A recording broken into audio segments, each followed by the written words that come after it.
بسم اللہ الرحمن الرحیم۔ غروب آفتاب۔ حضرت عمر بن عبدالعزیز ظہر کی نماز ادا کرنے کے بعد مسجد نبوی سے باہر نکل رہے تھے۔ اچانک ایک سوار دروازے پر آ کر رکا۔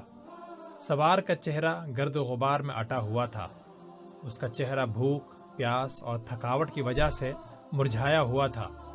اس نے عمر بن عبدالعزیز کو ہاتھ کے اشارے سے اپنی طرف متوجہ کرتے ہوئے کچھ کہنے کی کوشش کی، لیکن خشک گلے سے آواز نہ نکل سکی۔ وہ گھوڑے سے اتر کر خط نکالنے کے لیے جیب میں ہاتھ ڈال کر عمر بن عبدالعزیز کی طرف بڑھا، لیکن 2-3 قدم اٹھانے کے بعد لڑکھڑا کر زمین پر گر پڑا، اور اس کے ساتھ ہی تھکے ہوئے گھوڑے نے اپنے بوجھ سے آزاد ہوتے ہی زمین پر گرنے کے بعد ایک جھرجھری لے کر دم توڑ دیا۔ یہ سوار زبیر تھا۔ لوگ اسے اٹھا کر مسجد کے حجرے میں لے گئے۔ تھوڑی دیر بعد سوار نے جب ہوش میں آ کر آنکھیں کھولیں، اس وقت عمر بن عبدالعزیز رحمہ اللہ اس کے منہ پر پانی کے چھینٹے دے رہے تھے۔ اس نے پانی کا پیالہ چھین کر پینے کی کوشش کی، لیکن عمر بن عبدالعزیز نے کہا، تھوڑی دیر صبر کرو، تم پہلے ہی بہت زیادہ پانی پی چکے ہو، اب کچھ کھا لو، معلوم ہوتا ہے کہ تم نے کئی دن سے کچھ نہیں کھایا۔ عمر بن عبدالعزیز کے اشارے پر ایک شخص نے زبیر کے سامنے کھانا رکھ دیا، لیکن اس نے کہا، نہیں، مجھے پانی کی ضرورت ہے، اور پھر چونک کر اپنی جیب میں ہاتھ ڈالتے ہوئے کہا، میں پہلے ہی بہت وقت ضائع کر چکا ہوں، یہ خط۔ لیکن جیب خالی پا کر اس کی آنکھیں کھلی کی کھلی رہ گئیں۔ عمر بن عبدالعزیز نے کہا، تمہارا خط میں پڑھ چکا ہوں، تمہارے گھوڑے کے دم توڑنے اور تمہارے بے ہوش ہو جانے سے مجھے یقین ہو گیا تھا کہ تم کوئی ضروری پیغام لائے ہو۔ زبیر نے کہا، تو آپ محمد بن قاسم کے لیے کچھ کریں گے؟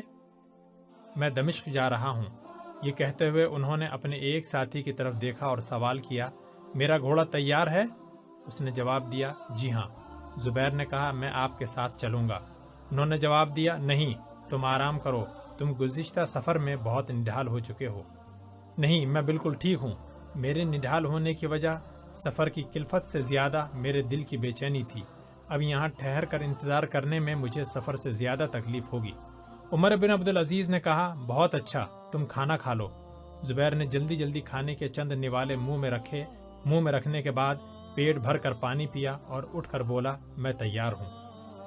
عمر بن عبدالعزیز نے ایک عرب کو دوسرا گھوڑا تیار کرنے کا حکم دیا اور زبیر سے کہا، آپ تھوڑی دیر بیٹھ جائیں۔ زبیر نے کہا، اگر آپ کا حکم نہ ہو تو میں کھڑا رہنے کو ترجیح دوں گا۔ بیٹھنے سے انسان پر نیند اور تھکاوٹ کا حملہ نسبتاً زیادہ شدید ہوتا ہے۔ ایک عرب نے پوچھا، آپ نے راستے میں بالکل آرام نہیں کیا؟ زبیر نے جواب دیا، دن کے وقت بالکل نہیں، اور رات کو بھی اس وقت جب میں بے ہوش ہو جایا کرتا تھا۔ عمر بن عبدالعزیز نے پوچھا، تم نے راستے میں کتنے گھوڑے تبدیل کیے؟ ارور سے بصرہ تک ہر 5 کوس پر سپاہیوں کی چوکی سے میں تازہ دم گھوڑا تبدیل کرتا رہا، لیکن بصرہ سے آگے وقت بچانے کے لیے میں نے سیدھا راستہ اختیار کرنا مناسب خیال کیا، اور صحرائے عرب عبور کرتے ہوئے مجھے بعض اوقات ایک ہی گھوڑے پر کئی منزلیں طے کرنا پڑیں۔ اس سے پہلے میری سواری میں 4 گھوڑے دم توڑ چکے ہیں۔ عمر بن عبدالعزیز نے کہا، لوگ محمد بن قاسم کی فتوحات کی داستان تعجب سے سنا کرتے تھے، لیکن جس سپہ سالار کے پاس تمہارے جیسے سپاہی ہوں، اس کے لیے کوئی قلعہ ناقابل تسخیر نہیں ہو سکتا۔ خادم نے آ کر اطلاع دی کہ گھوڑے تیار ہیں۔ زبیر اور عمر بن عبدالعزیز حجرے سے باہر نکل کر گھوڑوں پر سوار ہو گئے۔ سلیمان کو سندھ سے محمد بن قاسم کے روانہ ہونے کی اطلاع مل چکی تھی۔ اسے یہ بھی معلوم ہو چکا تھا کہ ارور کی طرح مکران اور ایران کے ہر شہر کے باشندے راستے میں اس کا پرتپاک خیر مقدم کر رہے تھے، اور یزید نے بغاوت کے خوف سے اسے بیڑیاں پہنانے کی جرت نہیں کی۔ ان خبروں نے اس کی آتش انتقام پر تیل کا کام کیا۔ اس نے تمام تیر دیکھے، اور ان میں سے جو سب سے زیادہ تیز اور جگر دوز تھا، اسے محمد بن قاسم کی قسمت کا فیصلہ کرنے کی اختیارات دے کر بصرہ روانہ کر دیا۔ یہ صالح تھا، غازی محمد بن قاسم کا بدترین دشمن۔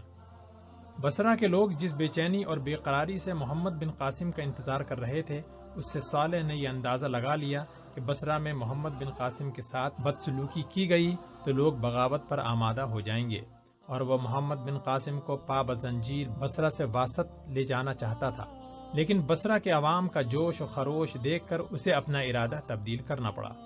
ایک شام محمد بن قاسم کا قافلہ بصرہ سے 30 میل کے فاصلے پر ایک بستی کے قریب پہنچا۔ بستی کے لوگوں کو یہ اطلاع مل چکی تھی کہ سندھ کا فاتح اور سلیمان کا قیدی ایک رات یہاں قیام کرے گا۔ بستی کے مرد، عورتیں اور بچے فوج کی چوکی کے سامنے کھڑے تھے۔ عورتیں محمد بن قاسم کے علاوہ اس لڑکی کو دیکھنے کے لیے بے قرار تھیں جس کی آواز نے سندھ کی تاریخ بدل ڈالی تھی۔ محمد بن قاسم کو دیکھتے ہی کئی نوجوان بھاگ کر اس کے گرد جمع ہو گئے۔ کئی ہاتھ بیک وقت اس کے گھوڑے کے باغ تھامنے کے لیے بڑھے۔ عورتوں نے چوکی سے کچھ فاصلے پر ہی محمل بردار اونٹ ٹھہرا لیا۔ زہرا اور ناہید کو ایک مکان میں لے گئیں۔ چوکی کے محافظ سپاہیوں نے مالک بن یوسف کو بتایا کہ صالح راستے کی ہر بستی میں محمد بن قاسم کی آؤ بھگت کی خبریں سن کر سخت مضطرب ہے، اور اسے یہ خطرہ ہے کہ بصرہ کے لوگ شاید زیادہ جوش و خروش سے اس کا خیر مقدم کریں گے۔ اسے اس بات کا بھی اندیشہ ہے وہاں ناہید کی آواز اس کے حق میں بہت مضر ثابت ہوگی، اس لیے اس نے فیصلہ کیا ہے کہ محمد بن قاسم کو سیدھا واسط پہنچایا جائے، اور ان لڑکیوں کو بھی بصرہ پہنچنے سے روکنا چاہتا ہے، شاید وہ صبح تک خود یہاں پہنچ جائے۔ چوکی کے سالار نے مالک کو صالح کا وہ خط دکھایا جس میں یہ ہدایت تھی کہ محمد بن قاسم کو اس کی آمد تک روکا جائے۔ گزشتہ سفر میں محمد بن قاسم کو قریب سے دیکھنے کے بعد مالک بن یوسف کو اس کے ساتھ غائب درجے کی عقیدت ہو چکی تھی۔ اس کا خیال تھا کہ بصرہ کے لوگوں کا جوش و خروش سلیمان کو محمد بن قاسم کے متعلق اپنا ارادہ تبدیل کرنے پر مجبور کر دے گا۔ واسط ولید کی موت کے بعد پھر ایک بار خارجی عناصر کا مرکز بن چکا تھا۔ اسے امید نہ تھی کہ وہاں سے محمد بن قاسم کے حق میں کوئی آواز اٹھے گی۔ وہ عشاء کی نماز کے بعد کچھ دیر اپنے خیمے سے باہر پریشانی کی حالت میں ٹہلتا رہا۔ بلاآخر وہ ایک مضبوط ارادہ لے کر محمد بن قاسم کے خیمے میں داخل ہوا۔ محمد بن قاسم شمع کی روشنی میں بیٹھا کچھ لکھ رہا تھا۔ مالک نے کہا، آپ کسی کے نام کوئی خط بھیجنا چاہتے ہیں تو میں انتظام کر دوں۔ محمد بن قاسم نے جواب دیا، نہیں، یہ خط نہیں، میں ایک نئی قسم کی منجنیق کا نقشہ تیار کر رہا ہوں۔ میرا خیال میں اس سے پتھر زیادہ دور اور زیادہ صحیح نشانے پر پھینکا جا سکے گا۔ مالک نے جواب دیا، اس وقت آپ کو کچھ اپنے متعلق سوچنا چاہیے۔ محمد بن قاسم نے جواب دیا، میں ایک فرد ہوں اور منجنیق ایک قوم کی ضرورت ہے۔ اگر مجھے قید کر لیا گیا تو آپ خود یہ نقشہ امیر المؤمنین کے پاس پہنچا دیں۔ مالک نے جواب دیا، آپ کی قسمت کا فیصلہ ہو چکا ہے، آپ بصرہ کے بجائے سیدھے واسط جا رہے ہیں۔ محمد بن قاسم نے جواب دیا، مجھے پہلے ہی یہ خیال تھا کہ وہ مجھے بصرہ لے جانے کی غلطی نہیں کریں گے۔ مالک نے کہا، اب آپ اپنے متعلق فیصلہ کر سکتے ہیں۔ واسط کے بہت کم لوگ آپ کے حق میں آواز اٹھائیں گے، لیکن آپ کے بصرہ پہنچ جانے پر ہزاروں مجاہد آپ پر جان دینے کے لیے تیار ہوں گے۔ صالح آج رات یا صبح کسی وقت یہاں پہنچ جائے گا، اس کے بعد ہماری تدبیر بے سود ہوگی۔ اس وقت ایک ہی صورت ہے کہ آپ فوراً ان لڑکیوں کو لے کر روانہ ہو جائیں، وہاں آپ ہر گھر کو اپنے لیے ایک قلعہ پائیں گے۔ اب اٹھیے، یہ وقت بہت نازک ہے۔ محمد بن قاسم نے جواب دیا، میری جان بچانے کے لیے آپ کتنے مسلمانوں کی جان قربان کرنا جائز سمجھتے ہیں؟ کیا اس سے پہلے بصرہ کے لوگوں کی بغاوتوں نے عالم اسلام کو کافی نقصان نہیں پہنچایا؟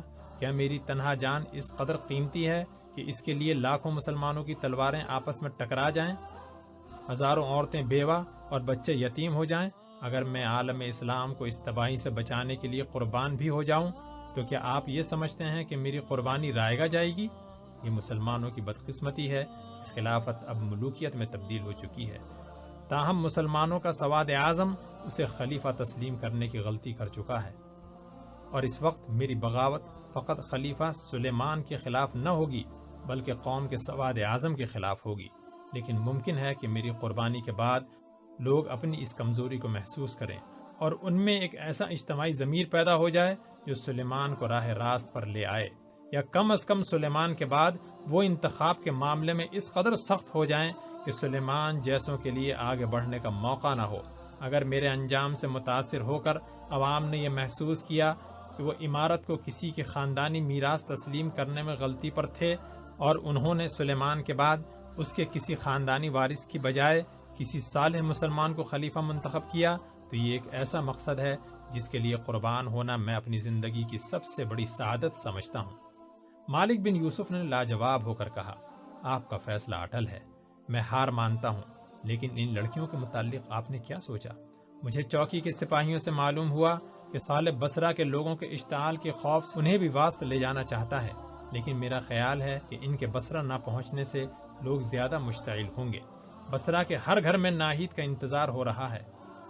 کہ یہ بہتر نہیں کہ صالح کے یہاں پہنچنے سے پہلے انہیں بصرہ روانہ کر دیا جائے؟ محمد بن قاسم نے کچھ سوچ کر جواب دیا، مجھے صرف اس بات کا خیال ہے کہ ناہید زبیر کی بیوی ہے، اور صالح میری طرح زبیر کو بھی اپنا بدترین دشمن خیال کرتا ہے، تاہم مجھے یہ امید نہیں کہ وہ ناہید کے ساتھ کسی بدسلوکی کی جرات کرے گا۔ مالک نے جواب دیا، میں کئی برس صالح کے ساتھ گزار چکا ہوں، وہ انسان نہیں بلکہ سانپ ہے۔ اگر ان لڑکیوں کے متعلق اس کے منہ سے گستاخی کا ایک لفظ بھی نکل گیا تو میں آپ کو یقین دلاتا ہوں کہ میرے تمام ساتھی کٹ مرنے کے لیے تیار ہوں گے۔ اس لیے میرا مشورہ قبول کیجیے اور ان لڑکیوں کو خالد کے ساتھ بصرہ بھیج دیجیے۔ میں چند سپاہی بھی ساتھ کیے دیتا ہوں، اور اگر آپ کو اسلام کا مستقبل بہت زیادہ عزیز ہے تو آپ انہیں ہدایت کر سکتے ہیں کہ وہ بصرہ میں کسی بغاوت کے حوصلہ افزائی نہ کریں۔ محمد بن قاسم کو اچانک ایک خیال آیا اور اس کے دل میں بعض دبے ہوئے احساسات جاگ اٹھے۔ وہ اٹھا اور بے قراری کی حالت میں خیمے کے اندر ٹہلنے لگا۔ مالک اس کی حرکت کا بغور مطالعہ کر رہا تھا۔ محمد بن قاسم بار بار مٹھیاں بھیج کر کسی زبردست ارادے کے خلاف جنگ کرتا ہوا دکھائی دیتا تھا۔ کمرے میں چند چکر لگانے کے بعد وہ مالک سے کوئی بات کیے بغیر باہر نکل آیا اور ساتھ والے خیمے میں خالد کو آواز دی۔ خالد بھاگتا ہوا باہر نکلا۔ خالد، ناہید اور زہرہ کو بستی سے بلا لو، جلدی کرو۔ خالد اسی رفتار سے بھاگتا ہوا بستی کی طرف چلا گیا اور محمد بن قاسم مالک کی طرف متوجہ ہوا۔ آپ فوراً 4 گھوڑے تیار کروائیں۔ نہیں، 5، علی بھی ہمارے ساتھ جائے گا۔ مالک نے پر امید ہو کر پوچھا، تو آپ جا رہے ہیں؟ محمد بن قاسم نے جواب دیا، اگر تمہاری اجازت ہو تو میں انہیں بصرہ چھوڑاؤں، میں انشاءاللہ صبح تک واپس آ جاؤں گا۔ مالک نے جواب دیا، آپ واپس آنے کا نام نہ لیں، بہتر یہ ہے کہ آپ سندھ کا رخ کریں، میں چند دنوں میں آپ کی بیوی کو وہاں پہنچا دینے کا انتظام کر دوں گا۔ محمد بن قاسم نے کہا، میرے دوست، میرے متعلق بار بار غلط اندازہ نہ لگاؤ، میری شخصیت ایسی نہیں جو کہیں چھپ سکے، میں فقط چند لمحات کے لیے گھر جانا چاہتا ہوں، اور وہ بھی اس صورت میں کہ اگر تم میرے وعدے کا اعتبار کرو۔ اگر صالح آج رات بصرہ سے روانہ نہیں ہو گیا تو میں وعدہ کرتا ہوں کہ اس کے یہاں پہنچنے سے پہلے واپس آ جاؤں گا۔ صالح جیسے آدمی ایسے حالات میں رات کے وقت سفر نہیں کیا کرتے، وہ دن کے وقت عراق کی زمین پر پھونک پھونک کر قدم رکھتا ہے۔ میں گھوڑے تیار کرتا ہوں، اگر آپ بصرہ پہنچ کر واپس آنے کا ارادہ تبدیل کر لیں تو میری فکر نہ کریں، میں آپ کے ساتھ ایک سپاہی بھیج دیتا ہوں، آپ اس کے ہاتھ پیغام بھیج دیں، میں اپنے ساتھیوں کے ہمراہ سندھ چلا جاؤں گا۔ محمد بن قاسم نے ذرا تلخ ہو کر کہا، مالک تم مجھے بار بار نادم نہ کرو، اگر تمہیں مجھ پر اعتبار نہیں تو میں نہیں جاتا۔ مالک نے کھسیانہ ہو کر کہا، نہیں نہیں، میں گھوڑوں کا انتظام کرتا ہوں، آپ تیار ہو جائیں۔ تھوڑی دیر بعد محمد بن قاسم، خالد، ناہید، زہرہ اور علی سوا رفتار گھوڑوں پر بصرہ کا رخ کر رہے تھے۔ محمد بن قاسم نے راستے میں صالح سے ٹکر کا خطرہ محسوس کرتے ہوئے بصرہ کی عام شہرہ سے کترا کر ایک دوسرا اور نسبتاً لمبا راستہ اختیار کیا۔ آدھی رات کے قریب خادمہ بھاگتی ہوئی زبیدہ کے کمرے میں داخل ہوئی اور اسے جھنجھوڑ کر جگاتے ہوئے کہنے لگی، زبیدہ زبیدہ، وہ آ گئے، وہ آ گئے۔ زبیدہ پر ایک سکتے کا عالم طاری تھا۔ خادمہ نے ذرا بلند آواز میں کہا، زبیدہ، محمد آ گیا۔ زبیدہ کی حالت اس بھٹکتے ہوئے مسافر کسی تھی جسے کسی نے بے ہوشی کی حالت میں تپتے ہوئے صحرا سے اٹھا کر نخلستان میں پہنچا دیا ہو، جو ایک گھونٹ پانی کو ترسنے کے بعد دریا میں غوطے لگا رہا ہو۔ جذبات کی شدت سے زبیدہ ایک ثانیے کے لیے بے حس و حرکت بیٹھی رہی۔ خادمہ نے مشعل جلا کر رکھ دی اور کہا، زبیدہ اٹھو، ان کے ساتھ چند مہمان ہیں۔ اتنی دیر میں زبیدہ اپنے حواس پر قابو پا چکی تھی۔ وہ کہاں ہیں؟ اس نے لرزتی ہوئی آواز میں سوال کیا۔ وہ استبل میں گھوڑے باندھ رہے ہیں، 2 لڑکیاں صحن میں کھڑی ہیں۔ زبیدہ نے باہر نکل کر چاند کی روشنی میں زہرہ اور ناہید کی طرف دیکھا اور کہا، آپ یہاں کیوں کھڑی ہیں؟ اندر آئیے، میں ابھی خواب دیکھ رہی تھی، آپ ناہید اور زہرہ ہیں نا؟ ناہید جواب دیے بغیر آگے بڑھ کر زبیدہ سے لپٹ گئی اور زہرہ کی آنکھوں میں ضبط کی کوشش کے باوجود آنسو امڈ آئے۔ ناہید سے علیحدہ ہو کر زبیدہ زہرہ کی طرف متوجہ ہوئی اور اس سے آنسوؤں کی وجہ پوچھنا چاہتی تھی، لیکن اتنی دیر میں محمد بن قاسم خالد اور علی قریب آتے دکھائی دیے۔ محمد بن قاسم کے ساتھ 2 اجنبی دیکھ کر زبیدہ نے ناہید اور زہرہ کو اندر لے جانا چاہا، لیکن ناہید نے کہا ہمیں دوسرے کمرے میں آرام کرنے دیجیے، ہم بہت تھکے ہوئے ہیں۔ زبیدہ نے کہا بہت اچھا، آپ آرام کریں۔ خادمہ زبیدہ کے اشارے پر زہرہ اور ناہید کو دوسرے کمرے میں لے گئی اور محمد بن قاسم خالد اور علی کو اس کمرے میں پہنچانے کے بعد زبیدہ کے کمرے میں داخل ہوا۔ رات کے پچھلے پہر محمد بن قاسم اپنے کمرے میں بیٹھا زبیدہ سے باتیں کر رہا تھا۔ کمرے کا دروازہ کھلا تھا۔ زبیدہ کبھی کبھی اپنے شوہر کے چہرے سے نگاہ ہٹا کر باہر جھانکتی اور آنکھ میں آنسو بھر کر رہ جاتی۔ سپیدہ صبح اسے شام جدائی کا پیغام دے رہا تھا۔ مرغ سحر کی آذان سے کچھ دیر پہلے ہی محمد بن قاسم سفر کے لیے تیار ہو گیا۔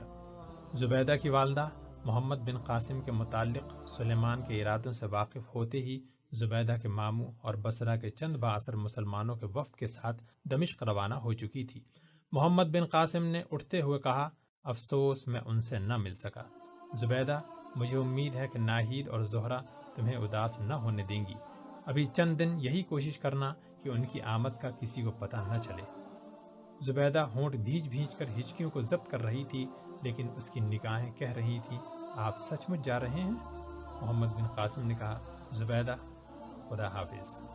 زبیدہ نے ملتجی ہو کر کہا اگر آپ مجھے اجازت دیں تو میں آپ کو استبل تک چھوڑاؤں؟ اس نے جواب دیا نہیں، تم یہیں ٹھہرو اور میری طرف اس طرح نہ دیکھو۔ زبیدہ کی نگاہوں کے سامنے آنسوؤں کے پردے حائل ہو رہے تھے۔ اس نے آنکھیں بند کرتے ہوئے کہا جائیے۔ محمد بن قاسم ایک لحظہ کے لیے پانی کے ان 2 قطروں کی طرف دیکھتا رہا جن میں محبت اور اطاعت کے ہزاروں دریا بند تھے۔ اس نے رومال نکال کر زبیدہ کے آنسوؤں کو پونچھنے کے لیے ہاتھ بڑھایا، لیکن اس نے پھر کہا جائیے۔ محمد بن قاسم نے 2 قدم آگے کی طرف اٹھائے اور ایک بار مڑ کر دیکھا اور لمبے لمبے قدم اٹھاتا ہوا باہر نکل گیا۔ استبل کے سامنے اسے خالد اور علی دکھائی دیے اور اس نے پوچھا خالد تم ابھی تک سوئے نہیں؟ اس نے جواب دیا ہم میں سے کوئی بھی نہیں سویا۔ محمد بن قاسم نے کہا جاؤ آرام کرو، لیکن میں آپ کے ساتھ چلنا چاہتا ہوں۔ محمد بن قاسم نے خالد کے کندھے پر ہاتھ رکھتے ہوئے جواب دیا میں تمہارے جذبات سے واقف ہوں، لیکن مصلحت کا یہی تقاضا ہے کہ تم یہیں ٹھہرو۔ یہ میری زندگی کا ایسا جہاد ہے جس میں مجھے ساتھیوں کی ضرورت نہیں۔ میں اپنے سالار کے حکم کی تعمیل سے انکار نہیں کر سکتا، لیکن میرے لیے یہاں ٹھہر کر آپ کے انتظار کی ہر گھڑی قیامت ہوگی۔ محمد بن قاسم نے جواب دیا یہ تمہارے سالار کا حکم نہیں، تمہارے دوست کی خواہش ہے۔ ان حالات میں تمہارے لیے میرا ساتھ دینا ٹھیک نہیں، تم بعد میں آ سکتے ہو۔ خالد نے مایوس ہو کر علی کی طرف دیکھا اور وہ استبل سے گھوڑا نکال کر لایا۔ محمد بن قاسم نے گھوڑے پر سوار ہو کر مسافے کے لیے ہاتھ بڑھایا۔ خالد نے جذبات سے مغلوب ہو کر اس کا ہاتھ اپنے ہونٹوں سے لگا لیا۔ میرے دوست، میرے بھائی، میرے آقا، خدا حافظ۔ خالد کے آنسو محمد بن قاسم کے ہاتھ پر گر پڑے۔ وہ ہاتھ چھڑا کر علی کی طرف متوجہ ہوا۔ علی اس کا ہاتھ مضبوطی کے ساتھ اپنے ہاتھوں میں تھام کر کانپتی ہوئی آواز میں خدا حافظ کہہ کر سسکیاں لینے لگا۔ دروازے سے باہر نکلتے ہوئے محمد بن قاسم نے پیچھے مڑ کر دیکھا۔ صحن میں چند قدم کے فاصلے پر 3 عورتیں کھڑی تھیں۔ جس وقت بصرہ کی مسجد میں اذانیں گونج رہی تھیں، محمد بن قاسم اس بازار سے گزر رہا تھا جس میں کچھ عرصہ قبل بصرہ کے لوگوں نے سندھ پر حملہ کرنے والی فوج کے 17 سالہ سپہ سالار کا شاندار جلوس دیکھا تھا۔ شہر سے کچھ دور جا کر اس نے ایک ندی کے کنارے صبح کی نماز ادا کی اور گھوڑے پر سوار ہو کر اسے سرپٹ چھوڑ دیا۔ خلیفہ سلیمان مسجد میں مغرب کی نماز کے وقت قصر خلافت میں داخل ہو رہا تھا کہ پیچھے سے کسی نے آواز دی سلیمان۔ اس آواز میں غصہ بھی تھا اور جلال بھی۔ سلیمان نے چونک کر پیچھے دیکھا اور کہا کون؟ عمر بن عبدالعزیز نے اس سوال کا جواب دینے کے بجائے سلیمان کا بازو پکڑ لیا اور کہا سلیمان خدا کو کیا جواب دو گے؟ سلیمان انتہائی درجے کا خود پسند تھا، لیکن عمر بن عبدالعزیز کی شخصیت کے سامنے وہ مرعوب سا ہو کر رہ گیا۔ زبیر چند قدم کے فاصلے پر تھا، لیکن شام کے دھندلکے میں وہ اسے فوراً پہچان نہ سکا۔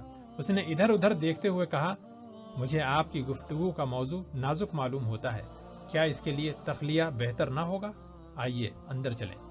عمر بن عبدالعزیز نے کہا میں تو مسجد میں لوگوں کے سامنے تمہارا دامن پکڑنے کے لیے آیا تھا، لیکن اب چلو جلدی کرو، آؤ زبیر تم بھی آؤ۔ چند قدم چلنے کے بعد تینوں محل کے ایک کشادہ کمرے میں داخل ہوئے۔ سلیمان نے مشعل کی روشنی میں زبیر کی طرف دیکھا اور کہا، میں نے تمہیں کہیں پہلے بھی دیکھا ہے۔ عمر بن عبدالعزیز نے کہا، اب باتوں کا وقت نہیں، میں محمد بن قاسم کے متعلق کچھ کہنے کے لیے آیا ہوں۔ محمد بن قاسم کا نام سن کر سلیمان نے غصے اور اضطراب کی حالت میں عمر کی طرف دیکھا اور کہا، تو اس کی سازش مدینے تک بھی پہنچ چکی ہے اور یہ اس کا دوست ہے؟ زبیر نے کہا، میں اس کی دوستی سے انکار نہیں کرتا، لیکن یہ غلط ہے کہ محمد بن قاسم آپ کے خلاف کوئی سازش کر رہا ہے۔ میں یزید بن ابو کبشہ کا ایلچی بن کر مدینے پہنچا تھا۔ سلیمان کچھ کہنا چاہتا تھا، لیکن عمر بن عبدالعزیز نے یزید بن کبشہ کا خط اس کے ہاتھ میں دیتے ہوئے کہا، پہلے یہ پڑھ لو، یزید تمہارے خاص احباب میں سے ہے۔ اگر اسے محمد بن قاسم کی معصومیت ایسا خط لکھنے پر آمادہ کر سکتی ہے تو مجھ سے یہ توقع نہ رکھنا کہ میں تمہیں مسلمانوں کی گردن پر چھری رکھتے دیکھ کر خاموش رہوں گا۔ تم شاید اس بات پر خوش ہوگے کہ قدرت نے آج تمہیں انتقام کا موقع دیا ہے، لیکن تم اس نوجوان کی عظمت کا اندازہ نہیں لگا سکتے۔ اس کی جان نثاری تمہارے جان نثاروں سے کہیں زیادہ ہے، جس کی تلوار تمہاری تلوار سے زیادہ تیز، جس کی تیر تمہارے تیروں سے زیادہ جگردوز ہیں، لیکن اس کے باوجود وہ ایک عاقبت نا اندیش امیر کے سامنے سر تسلیم خم کر رہا ہے۔ تم نے 50 آدمیوں کو اسے قید کر کے لانے کا حکم دے کر سندھ بھیجا تھا، لیکن تم ہی بتاؤ، اگر تم خود اس کی جگہ ہوتے اور تمہارے پاس 1 لاکھ سے زیادہ جانثاروں کی فوج ہوتی اور یزید تمہیں جا کر خلیفہ کا یہ حکم سناتا کہ میں تمہیں زنجیریں پہنا کر لانا چاہتا ہوں، تو تم ان 50 آدمیوں کے ساتھ کیا سلوک کرتے؟ تمہارا اپنا بھائی تمہارا امیر تھا، لیکن تم تمام عمر اس کے خلاف طرح طرح کی سازشیں کرتے رہے۔ لیکن محمد بن قاسم تمہیں اچھی طرح جانتا تھا، اسے تم سے کسی بھلائی کی امید نہ تھی۔ وہ اگر چاہتا تو سندھ کے ہر گھر کو اپنے لیے قلعہ بنا سکتا تھا۔ وہ اگر تمہارے ایلچی کو قتل بھی کر دیتا تو بھی شاید تم اس کا کچھ نہ بگاڑ سکتے، لیکن اس کے باوجود وہ تمہاری اطاعت سے منحرف نہیں ہوا۔ تم اپنے انتقام سے زیادہ نہیں سوچ سکتے، اس کے سامنے عالم اسلام کا مستقبل ہے۔ کیا تم اس سے اس بات کا انتقام لینا چاہتے ہو کہ وہ حجاج بن یوسف کا داماد ہے اور فنون حرب کی نمائش میں اس نے تمہیں نیچا دکھایا تھا؟ کاش جس طرح وہ ایک سپاہی کے فرائض سمجھتا ہے، اسی طرح تم بھی ایک امیر کے فرائض سمجھو۔ اس کی فوج ہندوستان کے آخری کونے تک اسلام کا پرچم لہرانے کا تہیہ کر چکی تھی۔ اگر اسے واپس نہ بلایا جاتا تو شاید وہ اس وقت تک راجپوتانہ فتح کر چکا ہوتا۔ آج مجھے دمشق پہنچتے ہی پتہ چلا ہے کہ تم نے اسے صالح کی نگرانی میں واسط بھیج دیا ہے اور تم اس کے لیے کوئی بدترین سزا تجویز کر چکے ہو، لیکن یاد رکھو تم اس کی عظمت اس سے نہیں چھین سکتے۔ لوگ جلاد کی تلوار بھول سکتے ہیں لیکن شہیدوں کا خون نہیں بھول سکتے۔ سلیمان، میں تمہیں بہت کچھ سمجھا تھا، لیکن اب باتوں کا وقت نہیں۔ اگر فاتح سندھ کے سینے میں پیوست ہونے والا تیر ابھی تک تمہارے ہاتھ میں ہے تو اسے روک لو، ورنہ یاد رکھو آنے والے مورخین جہاں محمد بن قاسم کو اس زمانے کا سب سے بڑا مجاہد کہیں گے، وہاں وہ تمہیں اسلام کے سب سے بڑے دشمن کے نام سے یاد کریں گے۔ اگر تم نے میری بات نہ مانی تو شاید کل تک میں دمشق کے لوگوں کو یہ سوچنے پر مجبور کر دوں کہ مسلمانوں کی جماعت میں تمہارے جیسے امیر کے لیے کوئی جگہ نہیں۔ سلیمان کا غصہ ندامت میں تبدیل ہو چکا تھا۔ وہ اضطراب کی حالت میں مٹھیاں بھیج کر کمرے میں ٹہلنے کے بعد مشعل کے سامنے رکا۔ پھر اس نے عمر بن عبدالعزیز اور زبیر کی طرف دیکھا اور گھبرائی ہوئی آواز میں کہا، کاش آپ 2 دن پہلے آ جاتے، میرا تیر کمان سے نکل چکا ہے، اب میں کچھ نہیں کر سکتا۔ عمر بن عبدالعزیز نے پوچھا، تو تم اس کے قتل کا حکم بھیج چکے ہو؟ سلیمان نے اس بات میں سر ہلایا۔ زبیر نے کہا، اگر آپ دوسرا حکم لکھ دیں تو میں شاید وقت پر پہنچ سکوں۔ سلیمان نے تالی بجائی، ایک غلام تعمیل کے لیے موجود ہوا۔ سلیمان نے کہا، میرے استبل کا بہترین گھوڑا تیار کر دو۔ غلام چلا گیا اور سلیمان خط لکھنے میں مصروف ہو گیا۔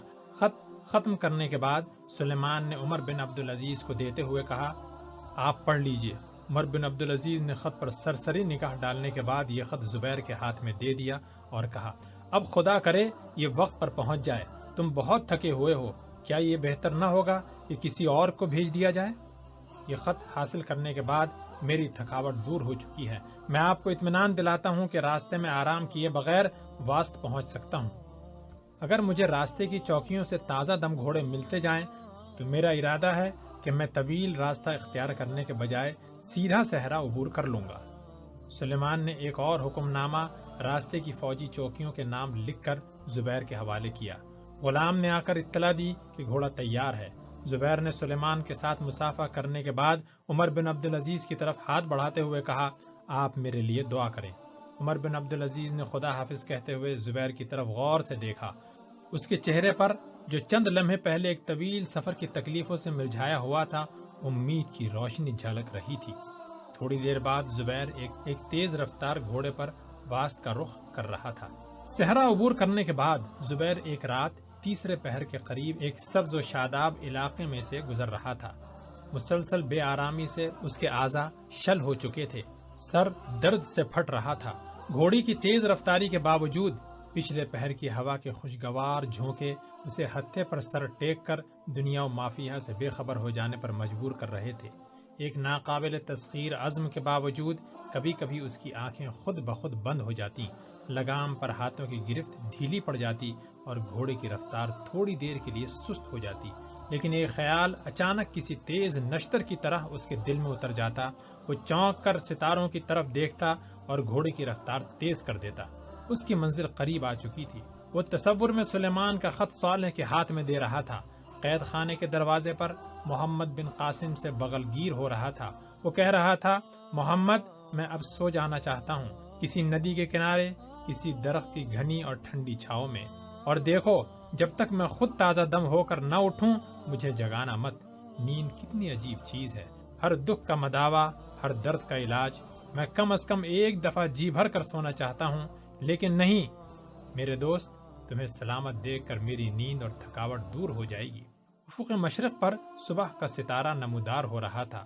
زبیر کا تصور اسے کہیں دور لے جا رہا تھا۔ وہ پھر ایک بار دیبل کے راستے میں ایک ٹیلے پر کھڑا تھا اور کمسن اور نوجوان سپہ سالار کے یہ الفاظ اس کے کانوں میں گونج رہے تھے، زبیر، مجھے اس ستارے کی زندگی پر رشک آتا ہے۔ اس کی زندگی جس قدر مختصر ہے، اسی قدر اس کا مقصد بلند ہے۔ دیکھو، یہ دنیا کو مخاطب کر کہہ رہا ہے کہ میری عارضی زندگی پر تعصف نہ کرو۔ قدرت نے مجھے سورج کا ایلچی بنا کر بھیجا تھا اور میں اپنا فرض پورا کر کے جا رہا ہوں۔ کاش میں بھی اس ملک میں آفتاب اسلام کے طلوع ہونے سے پہلے صبح کے ستارے کا فرض ادا کر سکوں۔ زبیر کے دل میں ایک ہوک سی اٹھی اور اس نے پھر ایک بار تھکے ہوئے گھوڑے کو پوری رفتار سے چھوڑ دیا۔ افق مشرق سے شب کی ردائے سیاہ سمٹ رہی تھی۔ صبح کا ستارہ نور کے آنچل میں چھپ گیا اور آفتاب خونی قبا پہن کر نمودار ہوا۔ زبیر نے آخری چوکی سے اپنا گھوڑا تبدیل کیا۔ 2 کوس اور چلنے کے بعد زبیر کو حد نظر پر واسط کی مساجد کے مینار نظر آ رہے تھے۔ وہ ہر قدم پر بیم اور رجا کے اٹھتے ہوئے طوفان میں امید کی مشعل جلا رہا تھا۔ شہر کے مغربی دروازے پر آدمیوں کا ہجوم دیکھ کر زبیر نے گھوڑے کی باگ کھینچی اور چند نوجوانوں کے کندھوں پر کسی کا جنازہ دیکھ کر اتر پڑا۔ ٹانگوں میں اس کا بوجھ سہارنے کی طاقت نہ تھی، پھر بھی اس نے ہمت کر کے ایک عرب سے پوچھا، صالح کہاں رہتا ہے؟ عرب نے اس کی طرف حقارت سے دیکھتے ہوئے جواب دیا، تم کون ہو؟ اس سفاک سے تمہارا کیا کام ہے؟ زبیر نے چند نوجوانوں کی پرنم آنکھیں دیکھیں، پھر عرب کی طرف دیکھا اور دھڑکتے ہوئے دل پر ہاتھ رکھ کر بولا، میں دمشق سے خلیفہ کا ایک ضروری پیغام لایا ہوں۔ عرب نے سوال کیا، خلیفہ نے اب کس کے قتل کا حکم بھیجا ہے؟ زبیر نے پتھرائی ہوئی آنکھوں سے عرب کی طرف دیکھتے ہوئے پوچھا، یہ جنازہ کس کا ہے؟ عرب نے جواب میں کہا، تم نے فاتح سندھ کا نام سنا ہے؟ زبیر کے ہاتھ سے گھوڑے کی باگ چھوٹ گئی اور لڑکھڑا کر زمین پر گر پڑا۔